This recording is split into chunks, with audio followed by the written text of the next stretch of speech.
strategy, define the vision or define a vision.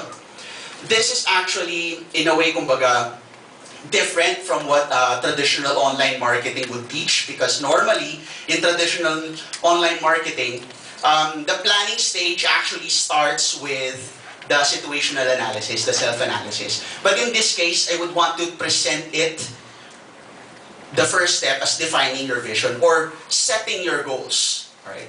And in setting the goals for your social media campaign, it's important to ground it or to hinge it to what kind of results that you want to create for your brand, for your business, using social media. Okay?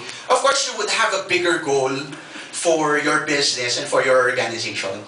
But since this is a social media planning or social media strategy session, it's all about the goal for social media in what kind of impact you would want to create for your organization. Alright? Here, we'll be talking about your KPIs or your key performance indicators. It could be like the size of your network, the number of fans that you want to create, the amount of engagement that you want to create. Another metric could be like the amount of content that you want to share in social media. What's important here in defining your vision or in defining your goal is to be very specific and to be very measurable in the identification of your goal. Alright? And put it in writing, please. Okay? Kasi if you don't put it in writing, it's not a goal. Tawag dyan, wish ko lang. Okay? So, define your vision. Alright? This is the first step. Goal setting. Alright.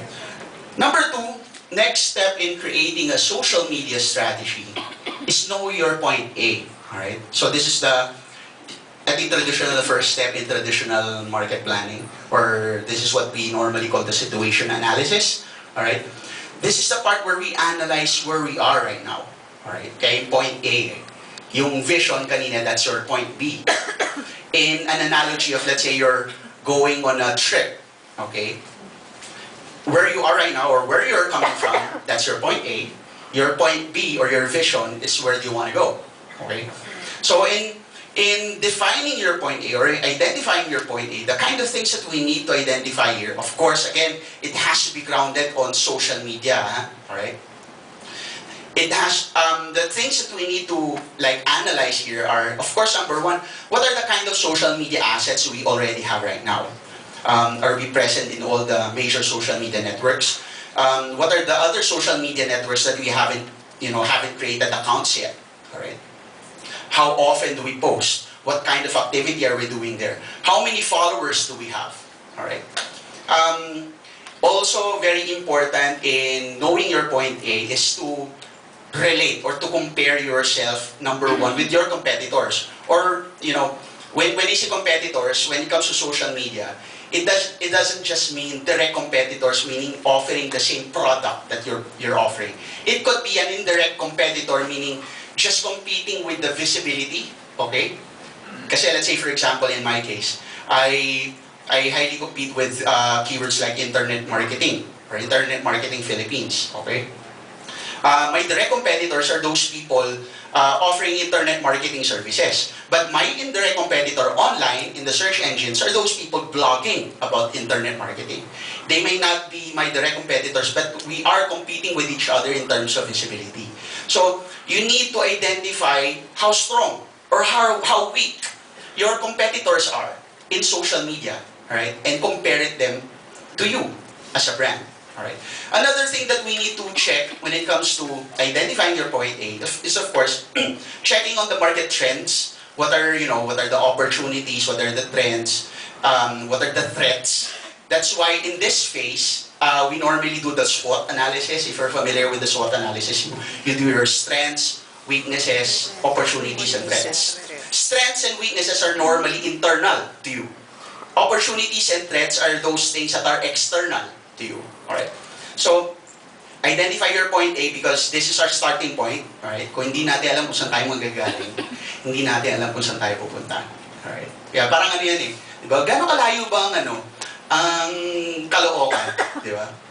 Depende yan kung saan ka manggagaling. Diba? Ganun lang yun. So, this step is very important. Let's take it seriously. Know your point A.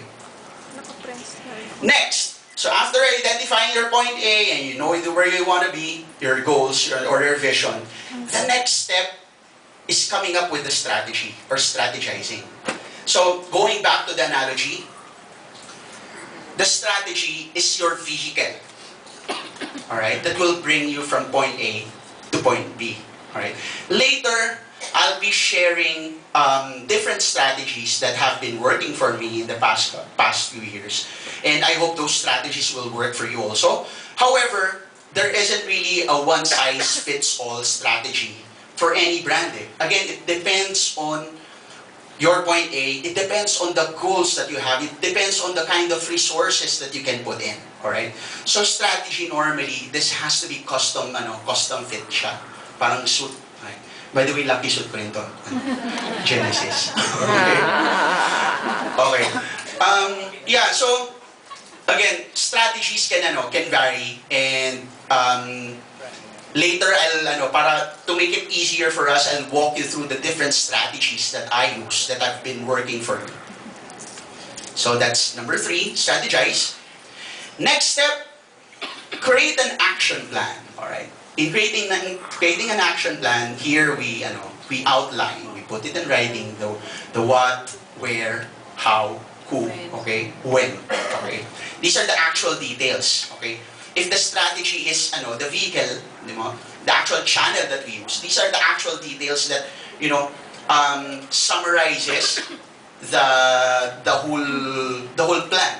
Okay, so to be more exact, let's say for example, you're flying a plane, di ba? Normally meron kang flight checklist, all right? These are the different things that you do. All right, parang basic checklist siya. And in creating an action plan, I normally do an action plan on a daily basis, meaning may action plan ako for the day. Right? Let's say for example, for Facebook, this is the action plan. It's basically a flight checklist that you follow and strike out. Okay. But of course, it has to be grounded on the strategy. What do you try to achieve and how do you intend to do it?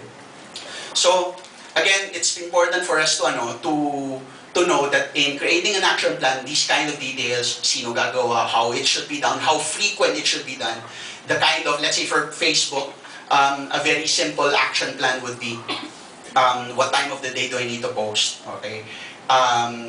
Who will be posting, how frequent, how short or how long, what's the structure of the post, what are the different topics that I need to post on Facebook. These are the things that summarizes your action plan for Facebook. So you need to create different action plans for the different social media networks that you'll be working on.